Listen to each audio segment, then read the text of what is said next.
আসসালামু আলাইকুম, this is Naushad Sourav. আশা করি সবাই ভালো আছো। আজকে তোমাদের যারা এসএসসি আছো তোমাদের মধ্যে তোমাদের জন্য প্রথম চ্যাপ্টার হচ্ছে ভৌত রাশি ও পরিমাপ। আচ্ছা, ফিজিক্সের প্রথম চ্যাপ্টার। আমরা যারা ফিজিক্স বইটা প্রথম হাতে নিয়েছি বা ফিজিক্স সম্পর্কে একটু জানতে চাই তাদের উদ্দেশ্যে আমি কিছু কথা বলবো শুরুতেই। আসলে ফিজিক্সটা কি? আসলে আমি যদি এক কথায় বলতে চাই তাহলে এভাবে বলতে পারি যে physics deals with nature with the help of mathematics. নেচারের প্রত্যেকটা জিনিসকে ব্যাখ্যা করবে ফিজিক্স ম্যাথের সাহায্যে। ঠিক আছে, তো ফিজিক্স জানতে হলে তোমার খুবই ভালো ম্যাথ জানতে হবে। ঠিক আছে, ফিজিক্স হচ্ছে আমাদের চারপাশে ঘটে যাওয়া প্রত্যেকটা ঘটনাকে এক্সপ্লেন করতে পারে কে? ফিজিক্স। আমি এভাবে বলতে পারি যে বিজ্ঞানের অন্যান্য যে শাখাটা আছে যেমন কেমিস্ট্রি, ম্যাথ, এরা হচ্ছে ফিজিক্সের এক একটা অংশ। তাহলে সবার উপর হচ্ছে ফিজিক্স। ঠিক আছে, ওকে। আমাদের প্রথম চ্যাপ্টার হচ্ছে ভৌত রাশি ও পরিমাপ। আচ্ছা, এই চ্যাপ্টারটা দিয়ে আসলে ফিজিক্সটা কেন শুরু করা? কারণ এই পুরো বইয়ে প্রচুর চ্যাপ্টার আছে, প্রচুর জিনিসপত্র আমরা জানবো, পড়বো, যার মধ্যে তাদেরকে মাপতে হবে এবং কি কি মাপতেছি ওই ব্যাপারটা বুঝতে হবে। ওই ক্ষেত্রে রাশি দরকার, কতটুকু মাপতে হবে, ওদের একক কি, এইসব ব্যাপার জানা দরকার। এছাড়া এই চ্যাপ্টারটা খুবই ইম্পর্টেন্ট কি জানো? এই যে হিস্ট্রি গুলো, ফিজিক্সের কিছু হিস্ট্রি দেয়া আছে না? তাহলে চিন্তা করো আমরা এখন যে জিনিসটা পড়তেছি ওইটা আজকে যেমন তেমন কিন্তু সারা জীবন ছিল না। এটা আসলে অনেক অনেক অনেক মানুষের আবিষ্কার, অনেক মানুষের ত্যাগ, অনেক মানুষের জীবনের বিনিময়ে আজকে এই অবস্থাটা আসছে। এই আজকে এত সুন্দর টেকনোলজি, এত এত যে ইভলভ টেকনোলজি, এটা কিভাবে অনেক মানুষের অনেক বিসর্জন, অনেক ত্যাগের বিনিময়ে আজকে এত ফ্যাসিলিটিস আমরা পাচ্ছি।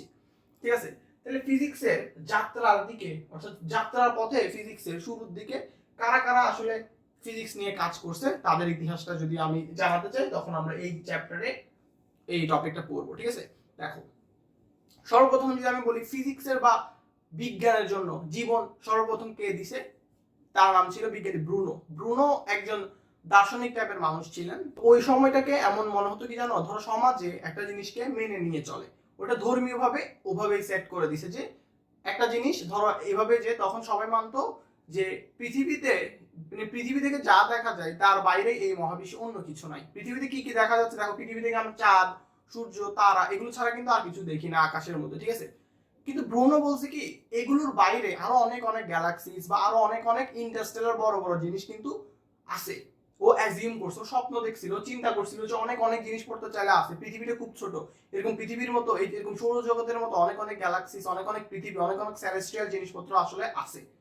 এই কথাটা ও কি করছে, সমাজের মানুষদেরকে বলছে, যার ফলে তখন এই কথাটা কি সমাজের বিপক্ষে চলে গেল, তখন তাকে কিন্তু পুড়িয়ে মারা হয়েছিল।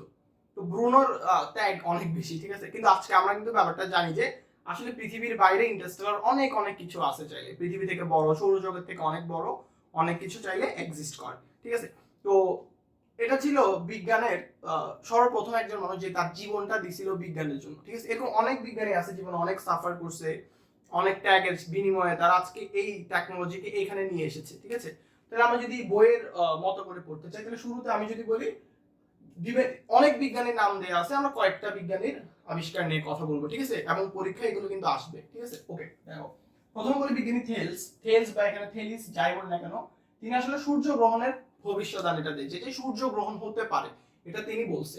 কে বলছে? থেলস। দেখো এখন আমরা কিন্তু সূর্য গ্রহণ সম্পর্কে খুবই অ্যালার্ট, যে কখন হবে আগে থেকে জানি। এটা এখন সেট করে ফেলছি, পৃথিবীর রোটেশন, চাঁদের রোটেশন, এগুলো হিসাব করে আমরা কখন সূর্যগ্রহণ হবে আমরা বলে দিতে পারি, কোন সময়টাতে হবে বলে দিতে পারি। কিন্তু তখনকার সময়টাতে কিন্তু এটা পসিবল ছিল না। তো সর্বপ্রথম সূর্য গ্রহণের যে মতবাদ ওইটা দিছিল কে? থেলিস। মানে ও বলছিল যে সূর্যগ্রহণ কিন্তু হবে। তো পরবর্তীতে সবাই দেখতে পাইলো যে আসলে সূর্যগ্রহণ হচ্ছে। ঠিক আছে, ওকে। এরপর হচ্ছে অ্যারিস্টটল। অনেকেই নামটা শুনছি। অ্যারিস্টটল বস একজন মানুষ ছিলেন। ঠিক আছে, তাহলে অ্যারিস্টটল অনেক অনেক আবিষ্কার তোমাদের বইয়ে দেয়া আছে। শুধু তিনি কি বলছে, মাটি, পানি, বাতাস ও আগুন দিয়ে সবকিছু তৈরি। তাহলে অ্যারিস্টটলের মতবাদ অনুসারে কি তখন তিনি মানতেন কি পুরো ব্রহ্মাণ্ডে, পুরো পৃথিবী বা পুরো মহাবিশ্বে যা কিছু আছে সবকিছু মাটি, পানি, বায়ু এবং কি দিয়ে?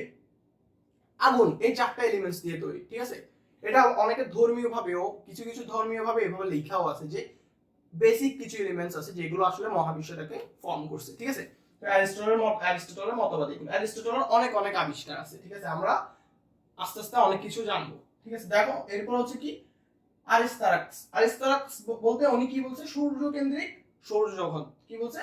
সূর্য কেন্দ্রিক সৌরজগৎ। সূর্য কেন্দ্রিক কি অর্থাৎ কি সূর্যকে কেন্দ্র করে বাকি গ্রহগুলো ঘুরতেছে। এই কথাটা, ঠিক আছে? অর্থাৎ পৃথিবী ঘুরতেছে, এরপর যদি মঙ্গল গ্রহকে চিন্তা করি মার্স, তাহলে মার্সও ঘুরতেছে কাকে কেন্দ্র করে? সূর্যকে কেন্দ্র করে। তাহলে সূর্য কেন্দ্রিক সৌরজগতের ধারণা সর্বপ্রথম থেকে আরিস্টারাক্স। এরপরে আরেকজন বিজ্ঞানী যিনি এখানে দেখতে পাচ্ছি যে কোপার্নিকাস, তিনিও আসলে সূর্য কেন্দ্রিক ধারণাটাই দেয় যে সূর্যকে কেন্দ্র করে ঘুরতেছে সবকিছু। কিন্তু তখনকার আমলে কিছু কিছু মানুষ চিন্তা করতে কি আসলে না, পৃথিবী সবকিছু, পৃথিবীকে কেন্দ্র করে সবকিছু ঘুরতেছে। যেমন চাঁদকে দেখা যেত যে পৃথিবীকে কেন্দ্র করে ঘুরতেছে, কিন্তু সূর্যকে দেখা যেত যে কি পূর্ব দিকে উঠে পশ্চিম দিকে অস্ত যাচ্ছে, তাহলে কিন্তু মনে করতাম যে ও আমাকে কেন্দ্র করে ঘুরতেছে। কিন্তু বাস্তবে সূর্য কত বড় যে আমরা আসলে সূর্যকে কেন্দ্র করে ঘুরতেছি, এই ব্যাপারটা অনেক পরে বিজ্ঞানীরা বুঝতে পারে, ঠিক আছে? তো এগুলো হচ্ছে তাদের ধারণা। তাহলে আরিস্টারাক্স সূর্যকেন্দ্রিক সৌরজগতের ধারণাটা দিয়েছিল সর্বপ্রথম। আচ্ছা, এরপর কি আর্কিমিডিস। আমরা আর্কিমিডিস সম্পর্কে জানি। দেখো আর্কিমিডিস বললে আমরা সর্বপ্রথম চিন্তা করি কি জাহাজ, মানে জাহাজ অনেক বেশি ভর, অনেক বেশি ভারী। জাহাজ কিভাবে পানিতে ভাসে, যদিও সে লোহা দিয়ে তৈরি, কিন্তু পানিতে কিভাবে ভাসে, এটা কার ল? আর্কিমিডিসের ল। আমরা পড়বো এই ফিজিক্সেই পড়বো, অন্য একটা চ্যাপ্টারে এটা আলোচনা আছে, ঠিক আছে? ওকে, তাহলে আর্কিমিডিসের এই চ্যাপ্টারে বলা আছে কি তরল পদার্থের ঊর্ধ্বমুখী বল, এই যে আসতেছে তরল পদার্থের ঊর্ধ্বমুখী বল গলীয় আয়নায় সূর্য রশ্মিকে কেন্দ্রীভূত করে শত্রু জাহাজে আগুন। এই যে আমরা ম্যাগনিফাইং গ্লাস দিয়ে এক বন্ধুর গায়ের মধ্যে ধরি, যে একটু হাতটা দেয় তো ম্যাগনিফাইং গ্লাস দিয়ে ওরা একটু আগুনের ছ্যাক লাগাই, তাই না? এই যে ব্যাপারটা, তখন গলীয় দর্পণকে যদি আমরা অনেক বড় করি আর সূর্যকে যদি সমুদ্রে চিন্তা করি, সমুদ্রে কিন্তু সূর্য ডাইরেক্ট মাথার উপর থাকে বা সূর্যের আলোটা অনেক বেশি আসে, সেক্ষেত্রে দেখো আমরা যদি গলীয় আয়নাতে অত বেশি আলো ফেলি, তখন কিন্তু এটা প্রচুর পরিমাণে তাপ সৃষ্টি করবে, যার ফলে শত্রু জাহাজটা পুড়ে যাবে। এই যে ব্যাপারটা কার? আর্কিমিডিসের চিন্তা, ঠিক আছে? দেখো এরপর হচ্ছে ইরাটোস্থেনিক্স। তিনি আসলে পৃথিবীর ব্যাসার্ধ মাপছিল। পৃথিবীর ব্যাসার্ধ আমরা জানি যে পৃথিবী মোটামুটি কমলা লেবুর মতো একটু চাপা টাইপের, ঠিক আছে? তাহলে পৃথিবীর একটা ব্যাসার্ধ থাকবে, যদিও এটা পুরোপুরি গলীয় বস্তু না, তারপরে তার একটা অবশ্যই ব্যাসার্ধ থাকবে। ওই ব্যাসার্ধটাকে প্রায় অ্যাকুরেটলি মেপে ফেলছিল কে? ইরাটোস্থেনিক্স। ওকে, পৃথিবীর ব্যাসার্ধটাকে মাপছিল সর্বপ্রথম। এরপর হচ্ছে কে? আর্যভট্ট হচ্ছে আমাদের পার্শ্ববর্তী দেশ ভারতের একজন খুবই বস লেভেলের ম্যাথমেটিশিয়ান। তিনি আসলে শূন্য আবিষ্কার করছে। শূন্য, আমরা জানি না শূন্য নিয়ে কত কিছু, শূন্যর আবিষ্কার করছে আর্যভট্ট, ঠিক আছে? এরপর হচ্ছে আল খোয়ারিজমি। তিনি একটা বই লিখছিল, নাম হচ্ছে আল জাবির আল মুকাবেলা। ওই বইটাতে তিনি আসলে বীজগণিত সম্পর্কে বলছিলেন। এরপর কাটাকাটি, আমরা যে এক পাশের একটা চলককে আরেক পাশের চলক কাটাকাটি করি, এই যে কাটাকাটির কথাটা, এই যে বীজগণিতের আবিষ্কারক এটা কি একজনই, আল খোয়ারিজমি। তার বইয়ের নাম ছিল আল জাবির আল মুকাবেলা, ঠিক আছে? ওকে, এরপর হচ্ছে কি ইবনে আল হাইয়াম। তিনি আসলে আলোক বিজ্ঞানের স্থপতি। আলোক বিজ্ঞান কি? এই যে আমরা আলোর প্রতিসরণ, প্রতিফলন 8 এ 7 এ পড়ছি, কিন্তু প্রতিফলন, প্রতিসরণ এগুলো নিয়ে আমাদের খুবই পরিচিত। নিউটন সাহেব অনেক কাজ করছে। তো কিন্তু আলোক বিজ্ঞান স্থপতি হচ্ছে ইবনে হাইয়াম, ঠিক আছে? তিনি আসলে আলোর কিছু ব্যাপার বা আলোর কিছু ফেনোমেনা নিয়ে কাজ করছে, ঠিক আছে? এরপর হচ্ছে কোপার্নিকাস। বলাই হয়েছে যে কোপার্নিকাস সূর্যকেন্দ্রিক ধারণাটা দেয়, যে সূর্যকে কেন্দ্র করে আসলে সৌরজগতের প্রত্যেকটা জিনিস ঘুরতেছে, এটা, ঠিক আছে? এরপর দেখো গ্যালিলি খুবই পছন্দ আমাদের, খুবই পরিচিত পরন্ত বস্তুর সূত্র, আমরা অনেকে নামটা শুনছি, সামনে পড়বো, ঠিক আছে? আবিষ্কার হচ্ছে গ্যালিলিও। তাকে বলা হয় আধুনিক বিজ্ঞানের জনক। তিনি খুব বস লেভেলের একজন মানুষ ছিল। এই যে কোপার্নিকাসের সূর্যকেন্দ্রিক ধারণাটা, এটা আসলে কোপার্নিকাস আসলে সবার সামনে তুলে ধরতে পারে নাই, এটা তুলে ধরছিল কে? গ্যালিলিও।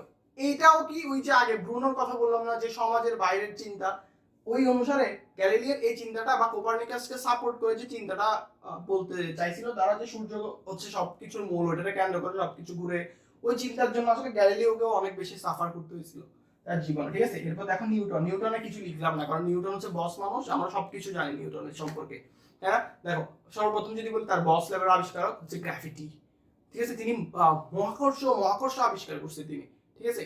আসলে নিউটন হচ্ছে মাল্টি ট্যালেন্টেড একটা মানুষ, যিনি ভালো ম্যাথমেটিশিয়ান, তিনি ক্যালকুলাসের আবিষ্কারক আসলে দুইজন, একটা হচ্ছে লিবনিজ আর একটা হচ্ছে নিউটন।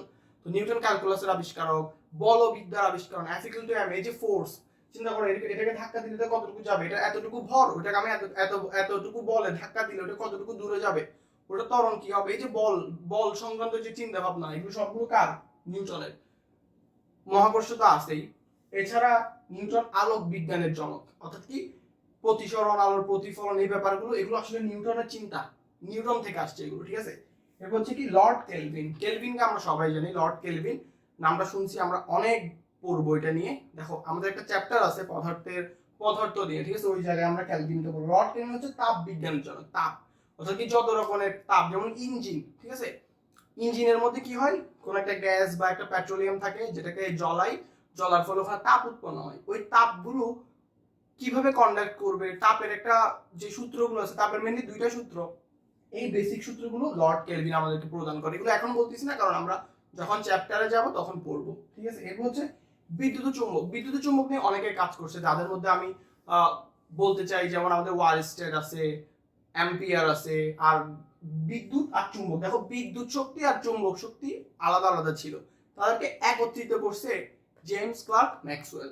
ম্যাক্সওয়েল হচ্ছে ইলেকট্রোম্যাগনেটিজম বা বিদ্যুৎ চুম্বক তরঙ্গ বা চুম্বক বিদ্যুৎকে একীভূত যে করছে তার নাম হচ্ছে ম্যাক্সওয়েল। তার জন্য তার একটা বিখ্যাত ইকুয়েশন আছে, সেটা হচ্ছে ম্যাক্সওয়েল ইকুয়েশন। এগুলো পড়বা, অনেক বড় যখন হবে তখন ইনশাআল্লাহ এগুলো পড়বা, ঠিক আছে। তাহলে এগুলো আমি লিখলাম না, আরো অনেক আছে। এরপরের সেগমেন্টটা হচ্ছে তোমাদের বইয়ে আধুনিক পদার্থবিজ্ঞান নিয়ে, মানে আধুনিক যে এখন যে মডার্ন ফিজিক্স এখন যেটা চলে সব জায়গায়, ওটার আবিষ্কারকটা কে, ওটাতে কারা কারা ভূমিকা রাখছে, ওই ব্যাপারটা আমরা নেক্সট ক্লাসে দেখবো, ঠিক আছে, যে আধুনিক পদার্থবিজ্ঞানের জন্য কারা কারা।